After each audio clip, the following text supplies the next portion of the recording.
ಸುದ್ದಿಗಾರ live ನ್ಯೂಸ್ಗೆ ಸ್ವಾಗತ. ನಾನು ಕಾಫಿ ನಾಡಿನ GM ರಾಜಶೇಖರ್.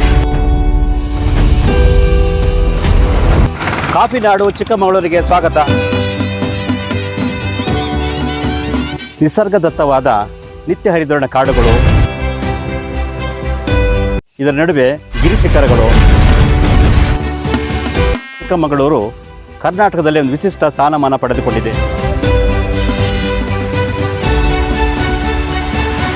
ಜನರ ಸಜ್ಜನಿಕೆ, ಕಾಫಿಯ ಕಂಪು, ಏಲಕ್ಕಿಯ ಸುಗಂಧ, ಪ್ರಕೃತಿದತ್ತವಾದ ನಾಡೆಂದೇ ಹೆಸರುವಾಸಿಯಾಗಿದೆ.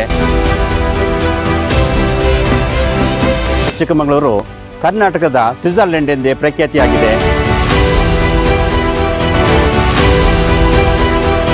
ಬನ್ನಿ, ಪ್ರವಾಸಿ ಕೇಂದ್ರವನ್ನು ಒಂದೊಂದಾರಿ ಗೆಳೆಯಾಗಿ ತೋರಿಸೋ ಪ್ರಯತ್ನ ಸುದ್ದಿಗಾರ ಲೈವ್ ನ್ಯೂಸ್ ಮಾಡುತ್ತಿದೆ. ಇಲ್ಲಿನ ಪ್ರವಾಸಿಗರಿಗೆ ಹಿತವಾದ ವಾತಾವರಣ ಕೂಡ, ಜನರ ಸಜ್ಜನಿಕೆ ಎಲ್ಲವೂ ಕೂಡ ಪ್ರವಾಸಿಗರನ್ನು ಆಕರ್ಷಿಸುವ ಕೇಂದ್ರವಾಗಿದೆ.